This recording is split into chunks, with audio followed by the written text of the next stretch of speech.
Share market का boss YouTube channel में आपका स्वागत है। आज हम लोग जिस स्टॉक के बारे में बात करेंगे वो है Reliance power limited. At present इसका एक शेयर 13 रुपये 60 पैसे पे मिल रहा है। परसों इसका फ्राइडे के दिन जो स्टॉक क्लोज हुआ था वो 2.87% डाउन हुआ था।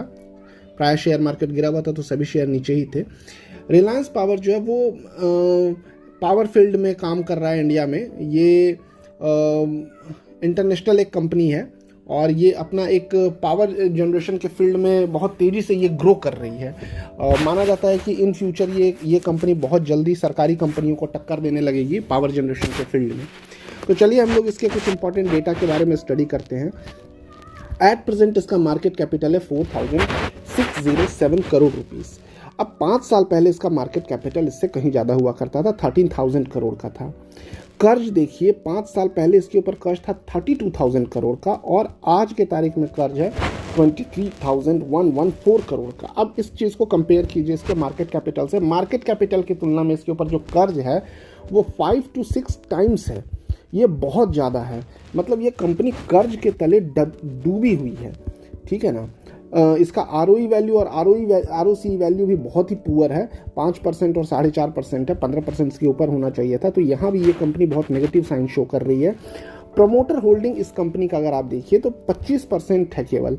प्रमोटर के पास जो शेयर है वो केवल 25% है। कम से कम 40% तो होना ही चाहिए, और वो भी अनप्लेस्ड प्रमोटर की अगर आप यहाँ कंपेयर करें तो 25% के अगेंस्ट में 18.9% शेयर इसके अनप्लेस्ड है। बाकी के शेयर प्लेस्ड है, मतलब गिरवी रखे हुए हैं, ठीक है। इस चीज़ को समझिए, ये बहुत ही नेगेटिव पॉइंट होता है अगर किसी कंपनी के प्रमोटर के शेयर किसी के पास गिरवी रखे हुए हों। FII होल्डिंग की बात कीजिए, करीब 6% की FII होल्डिंग है, 5.95% का। थोड़ा सा FII होल्डिंग बढ़ा है, 1.03% का ग्रोथ देखने को मिलता है। DII होल्डिंग 3.5% की है, कोई ग्रोथ इसमें हम लोगों को नहीं देखने को मिलती है। बाकी के होल्डिंग जो है, बाकी के शेयर हैं 65.6% शेयर ये पब्लिक के पास हैं। तो अब अगर आप FII की बात कीजिए तो FII के पास 5.95 और DII के पास है करीब 3.50, ठीक है ना। मतलब हार्डली 9% शेयर FII और DII के पास है। ये एक नेगेटिव पॉइंट है, ये कोई बहुत बढ़िया बात नहीं है।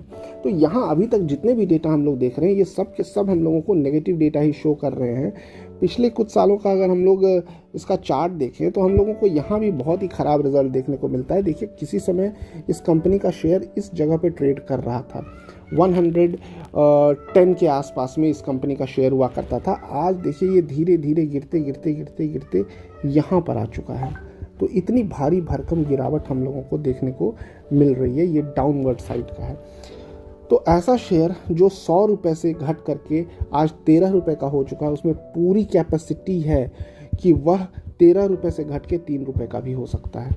इसलिए जब भी आप इन्वेस्ट करिए बहुत सोच समझ के इन्वेस्ट कीजिए, कभी भी लालच में आकर के कोई इन्वेस्टमेंट नहीं करना है। हम लोग क्वार्टरली रिजल्ट अगर देखें तो लास्ट क्वार्टर की तुलना में इसका जो लॉस है वो बहुत ज़्यादा बड़ा हो गया है। लास्ट क्वार्टर में इसका लॉस 14 करोड़ का था मात्र, इस क्वार्टर में 555 करोड़ का लॉस है।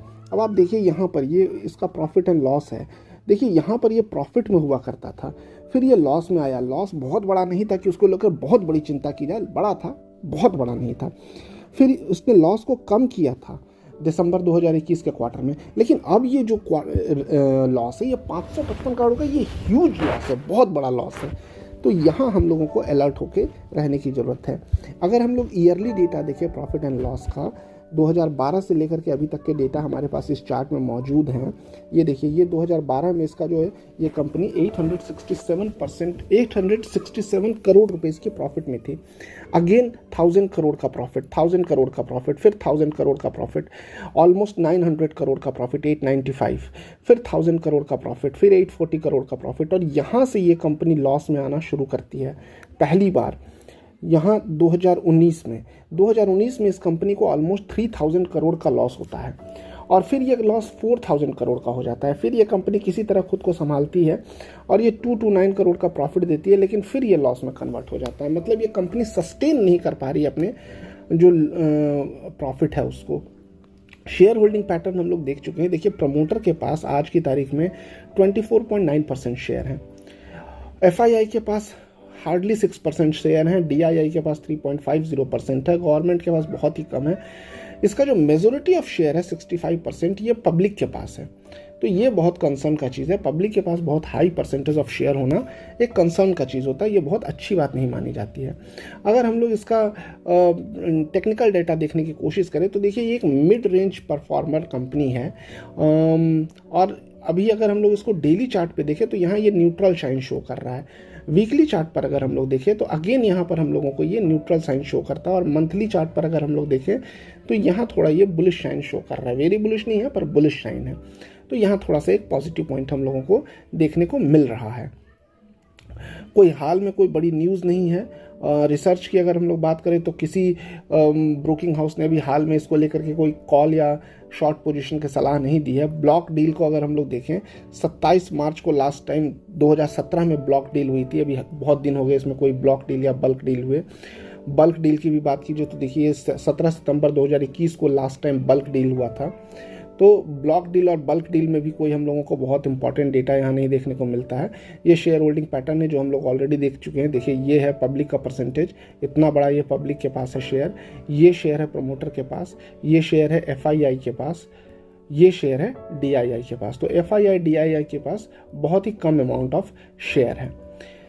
तो ऐसे कंपनी में इन्वेस्ट करने के पहले इन डेटा को आप जरूर देख लें, तभी लॉन्ग टर्म में इन्वेस्टमेंट करें। ये कल्पना करके कभी मत इन्वेस्ट कीजिए कि आज ये 10 रुपये का है, ये फिर से 100 रुपये का हो जाएगा तो मेरा पैसा 10 गुना बढ़ जाएगा। आपको ये देखना होगा कि ये कंपनी क्या इस लायक परफॉर्म कर रही है कि ये 10 गुना इसका शेयर का प्राइस होगा। यह सब चीज़ सोच समझ के ही इन्वेस्ट करिए। मेरा वीडियो केवल एजुकेशनल पर्पज से है फ्रेंड्स। मिलते हैं अगले वीडियो में। Thank you.